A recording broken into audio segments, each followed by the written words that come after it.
Top quality और consistent performance के लिए सिर्फ सिल्वर पंप्स। टॉप क्वालिटी और कंसिस्टेंट परफॉर्मेंस के लिए सिर्फ सिल्वर पंप्स, नाम याद रखना। हे युरो स्कूल आहे, यांनी ठाण्यामधलं दोस्तीमध्ये असलेलं युरो स्कूल आहे। यांनी कालपासून पॅरेंट्सना फोन करायला सुरू केलेला आहे की याच्या पुढे मराठी ही सेकंड लँग्वेज नसून थर्ड लँग्वेज असेल।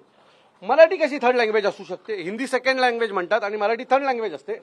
सो आता आम्हाला जे काय करायचं ते आम्ही केलंय। आम्ही त्यांना ताकीद दिली, त्यांनी आता मला प्रिन्सिपलनी शब्द दिलेला आहे की ते आत्ता लगेच ताबडतोब एक मेसेज शाळेच्या सगळ्या ग्रुपवर टाकतील आणि मराठी खरी तर फर्स्ट लँग्वेज असली पाहिजे, पण मराठी ही कंपल्सरी असेल असं मेसेज आता ते सगळ्या ग्रुपवर टाकतात आणि तसं नाही झालं तर ही शाळा आम्ही चालून देणार नाही। विद्यार्थ्यांच्या ज्या भावना आहेत त्यांच्या पालकांकडे पोहोचल्या, पालकांचं मी या शाळेमध्ये सगळ्यात जास्त मराठी मुलं शिकायला आहेत, मराठी पॅरेंट्स मराठी मुलं शिकायला आहेत, तरी सुद्धा हे लोक आमच्यावर लादत आहेत आणि याचा आम्हाला विरोध आहे। आणि यांनी जर याच्यात काही बदल केला नाही तर यांना आम्ही धडा शिकवू। जे राजसाहेब जे म्हणतात सतत आमचा जो लढा आहे ना मराठीच्या बाबतीमध्ये, ही जी हिंदीची पुस्तकं आली हे प्रमोट करायचं काम चालतं। यांनी काय सांगितलं सेकंड लँग्वेज हिंदी असेल, सो हे प्रमोशन चालू आहे ह्या सरकारकडनं आणि ते आम्ही होऊन देणार नाही। जोपर्यंत महाराष्ट्र नवनिर्माण सेनेचा प्रत्येक कार्यकर्ता जिवंत आहे तोपर्यंत हे असं आम्ही यांना लादून देणार नाही, एवढं नक्की। अभिजात भाषा असं म्हटलं हे खोटं आहे, ही लोक मंत्र्यांकडे काय ही खोटी लोक आहेत सगळी। ही आम्हाला फक्त आमच्या तोंडाला पाणी पुसण्याचं काम केलेलं आहे।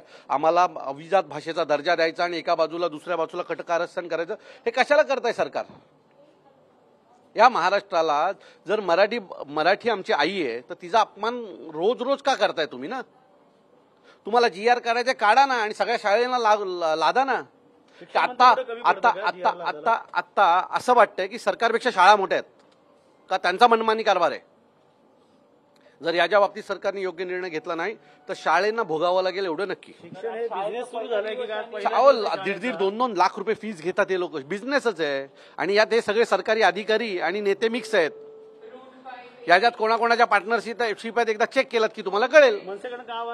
आम्ही आता त्यांना ताकीद दिलेली आहे की ताबडतोब तुम्ही शाळेच्या प्रत्येक ग्रुपवर मेसेज करा की मराठी कंपल्सरीच आहे आणि जर आज संध्याकाळपर्यंत तसा मेसेज नाही आला तर उद्यापासून शाळा आम्ही चालून देणार नाही, एवढं नक्की। ठाणे पालघर जिल्ह्यात अशा अनेक शाळा आहेत, पालकांना का आव्हान कराल? आणि पालकांना जर मी पालकांना आव्हान करीन की अशी जर कुठे घटना, या शाळेतल्या पालकांनी आम्हाला कळवलं, आमच्या सुशांत डोंबेंकडे ती सगळे पॅरेंट्स आले होते, असं जर कुठे अजून तुम्हाला आढळलं तर आमच्या तिथल्या महाराष्ट्र सैनिकांना कळवा, तिथल्या मनसेच्या शाखेनं कळवा, आम्ही तुमच्यासोबत उभे राहू। शिक्षण मंत्र्यांना का हे शिक्षण मंत्री वगैरे हे सगळे धंदा करतात, बाकी काय नाही।